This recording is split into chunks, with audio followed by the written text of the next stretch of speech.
Hi, everyone. My name is Chad Evans. I'm the Executive Vice President of the Council on Competitiveness, and it's really my honor to be here today, taking part in a conversation critical to U.S. innovation capacity and capability.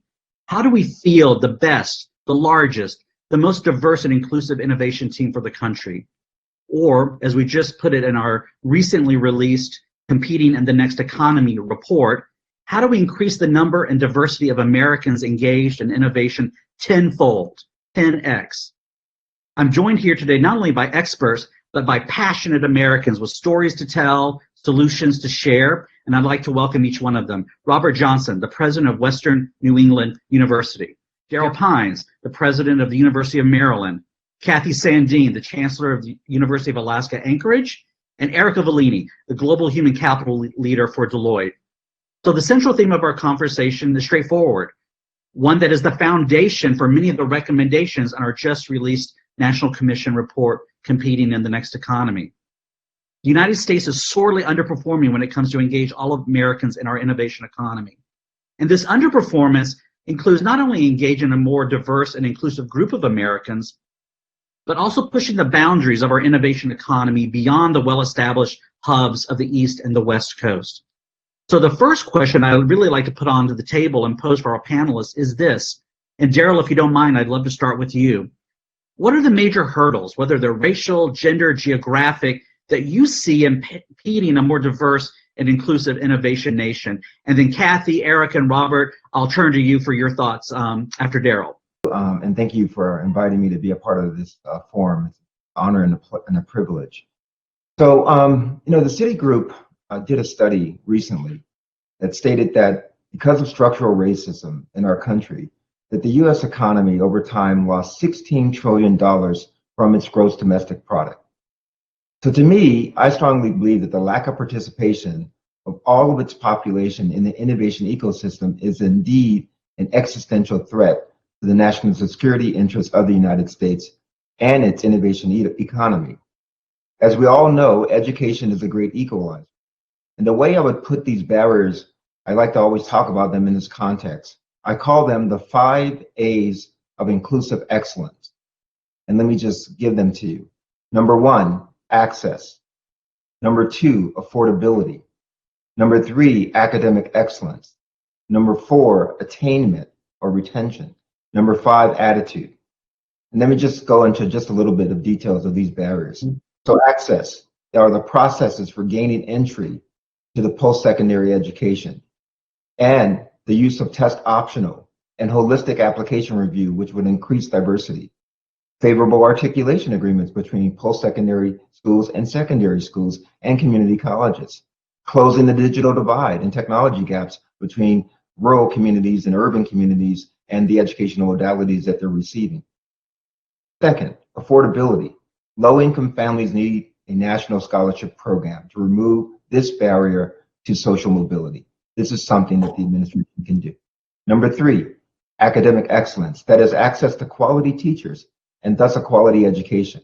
That's really important. Our teacher pool is extremely important. Number 4, attainment. Ability to retain students in disciplines that will fuel the innovation ecosystem. So this is about mentoring and support services. And finally, attitude. Changing the attitude of different communities inherently within their culture and having expectations that they can be inspired to be great students and to dream that they can be a part of this wonderful innovation economy. Again, the 5 A's of inclusive excellence. Thank you, Chad. Daryl, thanks so much for that. I got my A's down. I'd love to hear what some of your fellow panelists think about that and their own experience. And Kathy, if you don't mind, maybe I would turn to you. And you're in a distinctive part of the country, and I think you have a distinctive perspective on how you are engaging in trying to drive greater diversity and inclusion in your efforts up in Alaska. Well, thanks, Chad. And I'll start by saying ditto to everything that Daryl said. I agree with what he has put forward. And I want to highlight affordability because I think that is critical. When I think about my own path, I'm a first-generation college graduate myself. And at the time, I was from the state of California. Higher education was very accessible, very affordable, and we need to do more to work on that. But in addition, you mentioned Alaska, so a couple unique things. When you talk about rural and you talk about remote, it is 100 times X what we might see in the lower 48. So the majority of the state of Alaska, and it's a land mass that's about that half the size of the continental United States. The majority of people live what we call off the road system. So the only way to connect with them that they can connect either is by air, by boat, or by snow machine or snowmobiles that we talk about in other parts of the country. This is very remote. One of the critical barriers is access to high-speed internet, the bandwidth issue. Although we have made strides throughout the country, there's still more work to do. So individuals having access to high-quality, remote-delivered education is dependent on having access to bandwidth. So in some remote villages, students will congregate outside the library or the high school in order to have access to that bandwidth. And even then, it's somewhat undependable. So, you know, that's a big barrier that we have to focus on. And the other thing that has come to the fore that I have learned since I've been in Alaska is the need for our cultural competence and awareness in terms of being more inclusive and equitable with participation. So the idea that we're going to take our traditional Western methods and just parachute them in to new communities, many times communities who have been harmed by traditional institutions, government or education, and are distrustful, we have to be very cognizant, humble, and respectful if we are to expect participation in education and the innovation economy. So thanks for the opportunity to provide those perspectives. Well, Kathy, I appreciate that, and this is maybe an interesting segue to Erica. You have pulled out one of the key recommendations of our new National Commission report, which is really around the call for a new digital access and inclusion initiative around broadband, because you mentioned, air, boat, and snow machine. We need all of that, but we need more. And I know Erica has been very involved as one of the chairs of our working groups in the National Commission on many of these issues. So Erica, I'd love to hear from you what you're experiencing at Deloitte. You're in some sense in a special way at the front line, because I think you're seeing a lot of incredible transformation and turbulence within industries and companies, and you all at Deloitte and your team, you're trying to help paint a path. Where do we go forward, especially in this challenging year? Exactly. I totally agree. And I love the recommendations that Daryl and Kathy just talked about. To me, one of the biggest barriers that we have is what we think the orthodoxies and the way things have worked in the past. And they prevent people from feeling like they can participate in the innovation economy that's out there. But the reality is that the rules, the orthodoxies, the ways in which we have worked and that organizations look at work are fundamentally shifting. And that has been put on hyperdrive during the pandemic. So I think about the fact that many organizations right now are realizing geography doesn't matter for certain jobs. We just saw a major tech company, in fact, 3 tech companies in the past 2 weeks move their headquarters out of California. That's a signal around geography. We need to help people to understand. Don't worry if you're in a location that's not on one of the coasts. These types of innovation jobs are accessible to you. The second orthodoxy, I think about education requirements.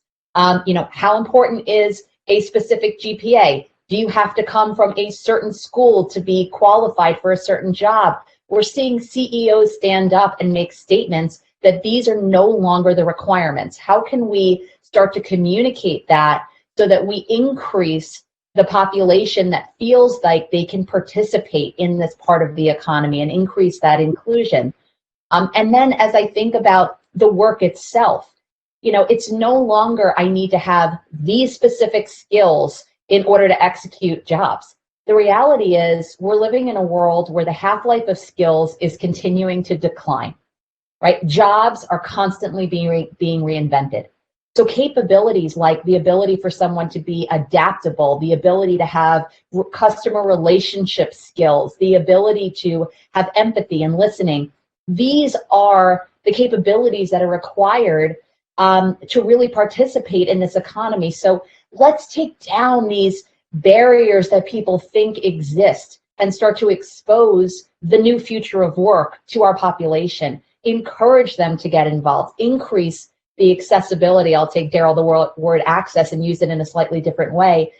How do we make this new world of work more accessible by explaining how it really works and the new rules and the new orthodoxies that now exist? I think there is a mindset and a tone shift that we have a responsibility to start to communicate to get people excited and feeling like they do have a place and they're welcome. Erica, I'm with you. Let's tear down those walls. I think it's the most important thing we could do as a nation. And as you said, it's all about engaging. Robert, I'd love to hear your thoughts, your reactions to what you've heard from Kathy, Erica, and Daryl, and of course, your experiences and what you have to share. Sure. First of all, I would just say ditto to everything all of you have said. As I think about it, and Erica and all of you, you talked about people skills, attitude. I think that was the word that Daryl used. And I think that we have to, in the rural communities and our urban populations, in between the coast of east and west and north and south, give workers of the future what I call the Agile Mindset. And we have to give them knowledge and the power of learning. We have to give them, Erica, the essential human skills that cannot be replicated by a robot. Code word, essential human. She knows what I'm talking about. It's a Deloitte phrase. And that puts them in this mindset of adding and creating value in all that they do. So it really does start out with attitude. How do we shift the mindset of the workforce to understand that these essential human skills like divergent thinking, empathy, entrepreneurial outlook, resiliency, social and emotional intelligence will fit in with the ethos of what they will be doing for the rest of their lives, coming out of school, out of high school or out of college, or as an adult learner. It will be lifelong learning. My son and daughter, who are 27 and 25, will have 17 jobs in 5 different industries, and 3 of them do not yet even exist, those industries. And so we have to have this mindset shift, which goes back to Daryl's point of attitude. And I think that somehow or the other, we need to have a national campaign that where we are in a global economy and competing with the world, not just for jobs, but for American industry to be competitive, that it has to be inclusive. You know, the trillions of dollars lost because of the lack of inclusivity of people of color. I think that diminishes the possibilities and opportunities for America to thrive and grow. But we must do all of this and part of this mindset with a sense of humanity and civility and civil discourse, understanding that we're all part of something bigger than ourselves. And if we do that as global citizens, and then bring that entrepreneurial spirit right back into the classroom, K through 12. They should, Daryl and Kathy, we shouldn't have to reinvent the students when they get to our doorsteps to be entrepreneurial thinkers or divergent thinkers. It's got to start in kindergarten. And as I mentioned earlier this morning, it's like we're trying to take our K through 12 system that was created for an agrarian economy. It's like using the technology in a Tesla and retrofitting it in a Model T Ford. That can be no longer. What are the skills and learning tools that one needs in order to be a lifelong learner and to constantly reinvent themselves so that they can add value to all that they do? My job as a leader of an institution of higher learning is to prepare that student for that first job and give them the mindset to create every job thereafter.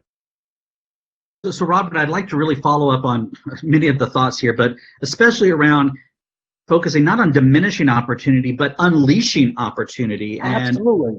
And I would love to hear from all 4 of you on solutions, best practices, things you see that are working today that perhaps we could scale as a nation. We could suggest to the incoming administration, to our governors, to our members of Congress. anyway, I'll open it up and would love to hear from any one of you. Well, I'll jump there. Go ahead. No, go ahead, Kathy. And then of course I'll yield to the others.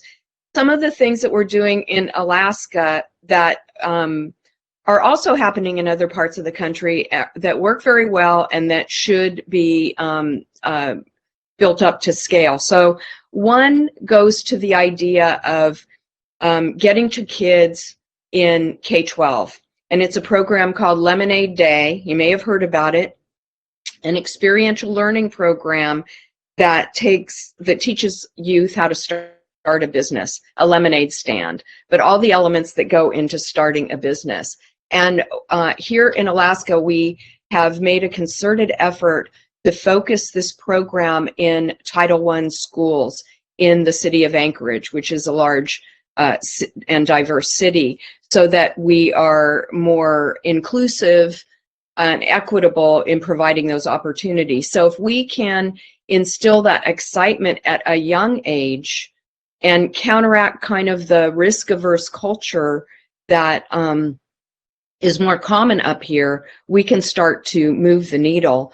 But in order to do that, we need additional investment in order to scale programs like this. You know, we've tested them, they work, we can get positive outcomes, but how do we scale? Thank you. Kathy. Yeah, I agree with Kathy. I think the K through 12 system is where the action is if we want to have sustainable long-term viability. So, you know, we're looking at, what we will call the future of work boot camps.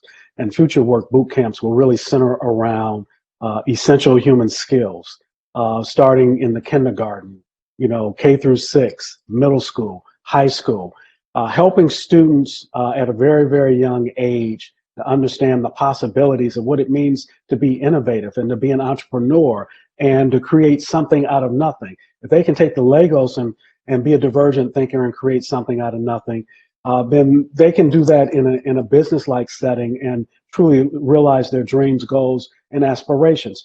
In the urban city cores, where you have, in some places, gang violence and that sort of thing. And I've said this, I sit on the Massachusetts Business Roundtable, and I said to them once, you can't tell me that same kid who's selling drugs in my hometown of Detroit, who has 16 people working down line for him, having drugs delivered just in time.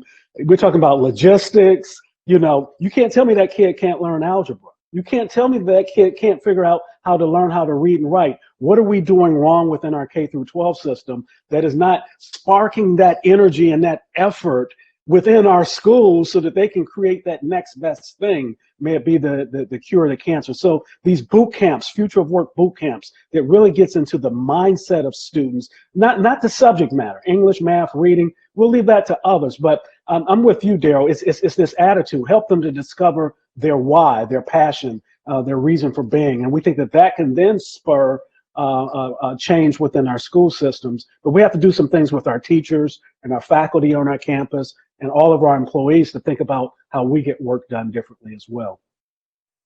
Well, Robert, I'm just really intrigued, and I want to hear from Daryl and Eric on this as well. You're talking about, the future workshops.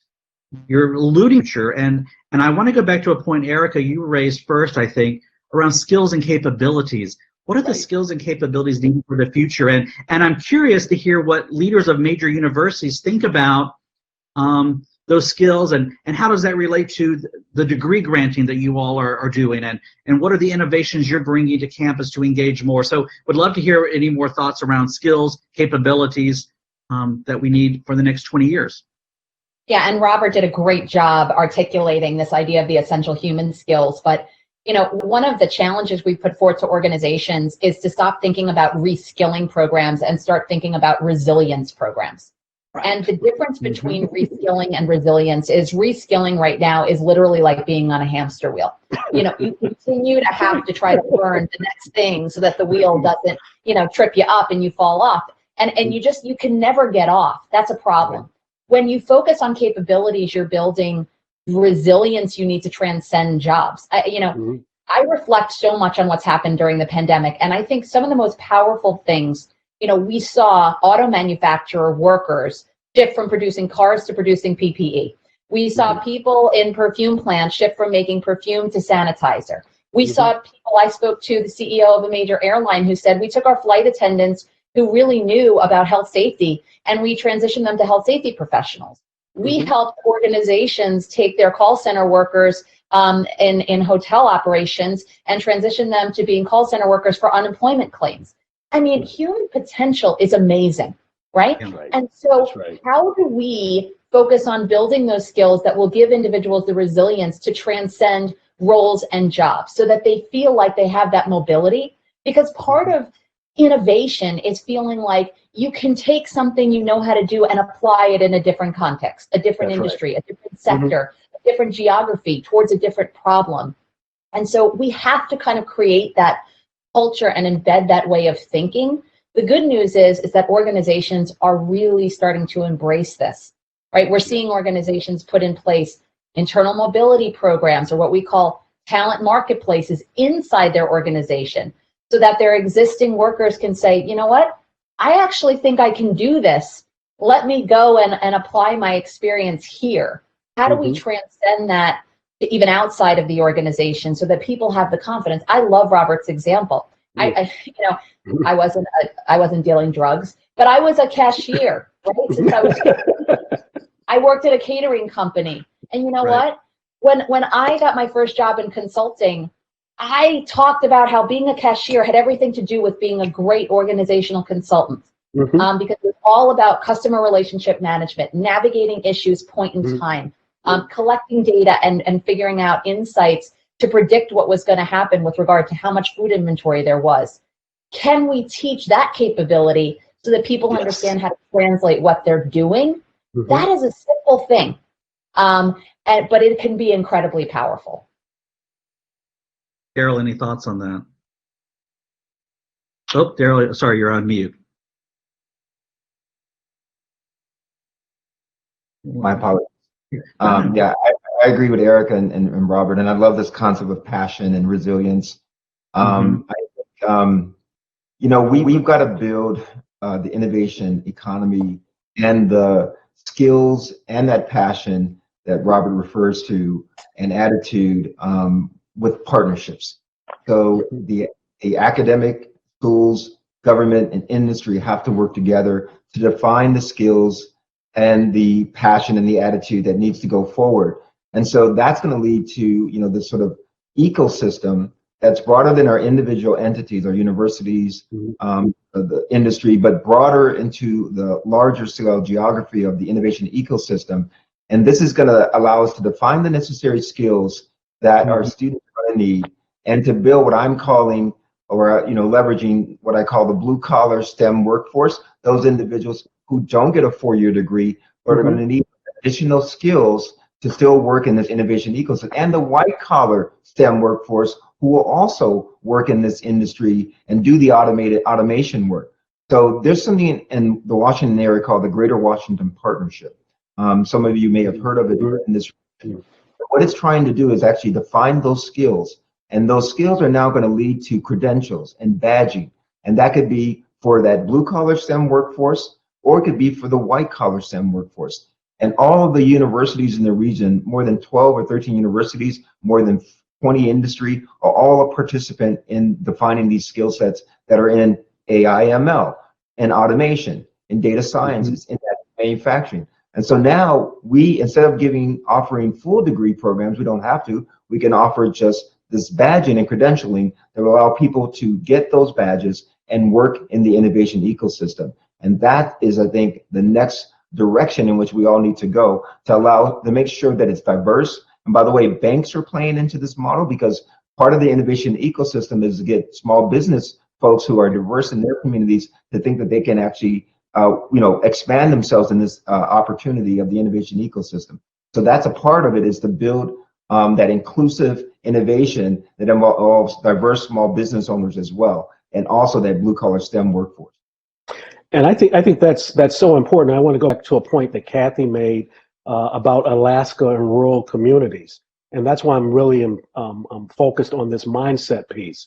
I think part of the educational process that we have to provide young people and adults is to help them understand why the economy is changing and why they have to have a different mindset when they approach work.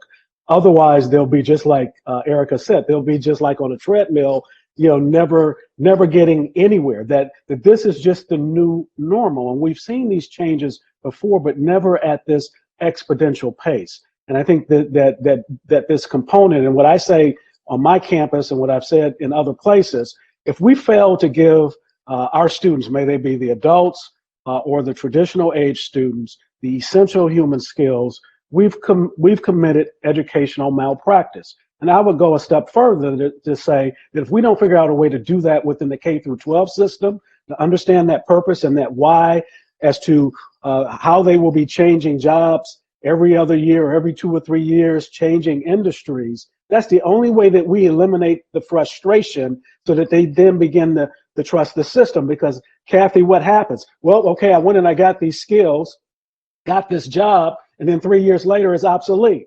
Oh, you lied to me. No, we have to tell them that this is just going to be a way of life. And that's why this mindset piece, I just think is so important to whatever we do. How we do that on a public policy level, I think it goes back to what Daryl says. I think we have to create an ecosystem within regional communities.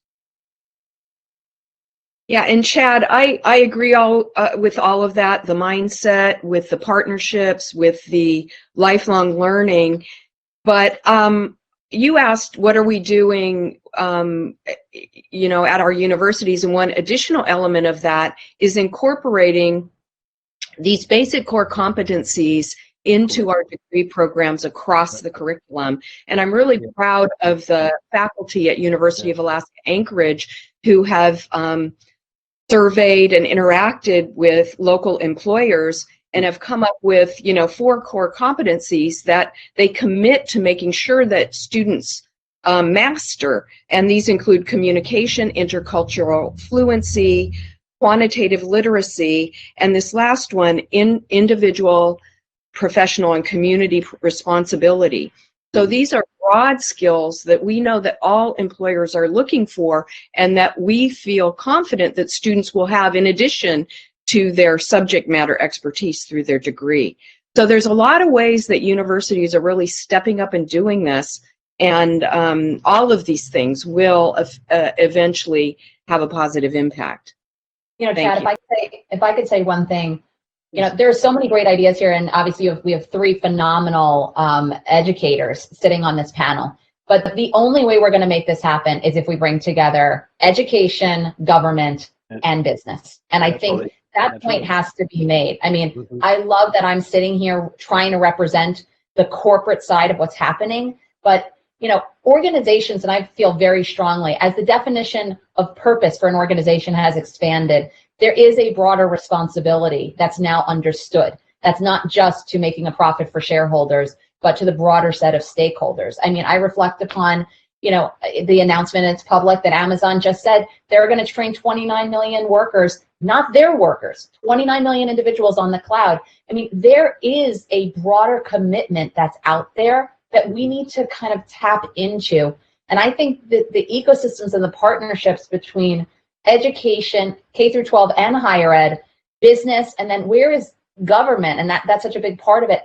The policies that are needed to support that and make that a reality, removing the roadblocks, also super critical. So we just hadn't addressed that point, but I think this panel sort of brings that to the forefront. We're all saying the same thing, we're just coming at it from different angles. And I think that's really telling around the fact that we all are seeing the same issue. We all believe that the answer is the same. How do we come together to sort of execute? And that's one of the things that I've really appreciated about the commission's efforts, is that it really brings that to the forefront.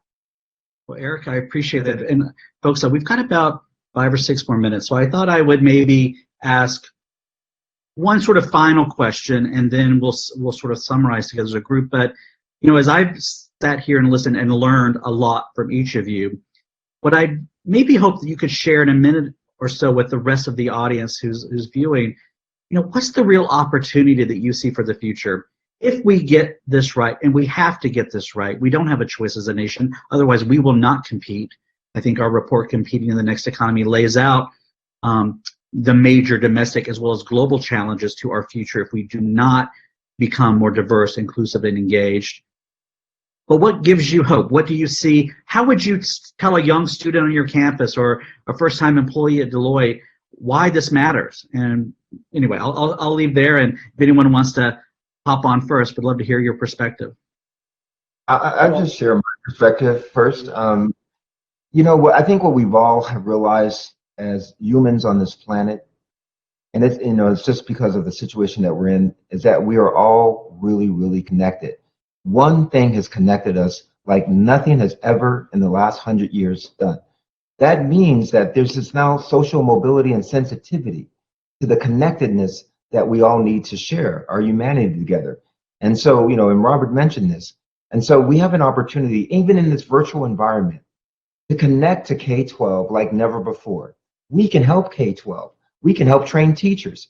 We can help offer dual enrollment. We can get those low-hanging fruit and really get them to come into our environment. And we could do things that we never had even thought about doing before because we're in this virtual environment, which is really amazing. That we can reach rural America as long as digital broadband is available. So this is an opportunity. It's actually inspiring that we have this opportunity to build these partnerships and close these divides in our country and allow innovation to truly thrive. And Chad, that I notice with the achievement of the vaccine development in such a short period of time, it just highlights the importance of having a robust university infrastructure within the country, that this is a capacity that we can tap into when we need it.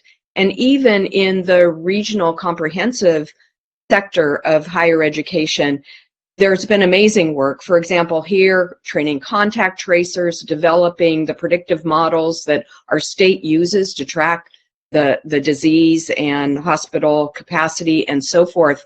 So we have an opportunity to remind our American citizens of the great investment that they've made in higher education, and that that's something that really should continue because it has stepped up and made a difference during this time. I wholeheartedly agree, and I think it's all about opportunity. If we look back through history, some of the greatest companies, some of the greatest inventions came during the Great Recession, the Great Depression, World War I, World War II. We can go throughout history. So what makes me optimistic is because we all have had to pause, stay at home, reflect and think, and things we thought we could never do in the workplace. If I had said on my campus, Kathy or Daryl, back in January, look, all of you all are going to go home, work, we're going to teach remotely, I would have been unemployed within 30 days, right? But now that we have pushed the reset button, the idea that we're going to go back to being how we used to get work done, that's a thing of the past. They can't say we can't do it. We can't do that because we've done it. So the possibilities of this inflection point within higher education, within K through 12, within American industry, that we can come up with that next thing that we're writing the next chapter of what American industry, what higher education, what K through 12, what innovation and entrepreneurship will look like. It's an exciting time. So that's what makes me optimistic about the possibilities of the future. Yeah, I love that. It's so hard to build upon this, but what I would say is that, innovation is fundamentally about unlocking human potential. There is no human on this planet that does not want to maximize their potential. No matter what job they're in, no matter what geography they're in, it doesn't matter. Everyone wants to see the best of what they can do come to fruition. And to me, that's what's at stake. We have barely hit upon unlocking human potential in this country, but it's there. So this is just about creating the environment where it can really come out, because we are in a human world, even in this age of machines. We will remain distinctly human because only humans have the ability to navigate the messy, unpredictable, disruptive world that we've all been exposed to for the last 8 months. So to me, that's what is at stake. And it is so accessible when you put it that way, because there is not a person in this country that cannot take their potential and use it in an elevated way. And that's Right. why this is something that applies to everyone, no matter if they're an intern at Deloitte, a kindergarten student. I have a 2-year-old son, working in a college. It really doesn't matter, because that Amen. message is, it applies to everyone. Erica, Kathy, Robert, Daryl, I want to thank you for sharing your perspectives, your thoughts, and my quick wrap up. You gave us a lot of recommendations, but one, we've got to build to scale. We have to really make sure successful partnerships that take place in pockets of our country take place all over our country. We have to focus on resilience, not just reskilling. We have to trust in the fact that we will have a turbulent transitioning economy going forward. So how do we ensure that we are resilient in the face of that reality? We have to center around skills and capabilities. Again, resilience, empathy, divergent thinking, Robert, from your presentation. And then I think the fourth point that I heard is we really have to become more comfortable with the permeability, opening up the aperture, engaging industry, government, academia even more proactively and strategically than we have as the past. Because if we do that, we're not going to lose that $16 trillion opportunity, Daryl, that you mentioned at the beginning of our presentation. That's a year's GDP for the United States. That is a shame. We need to add $16 trillion to our economy. With that, I want to thank our panel, and we look forward to working with you in 2021. Thank you.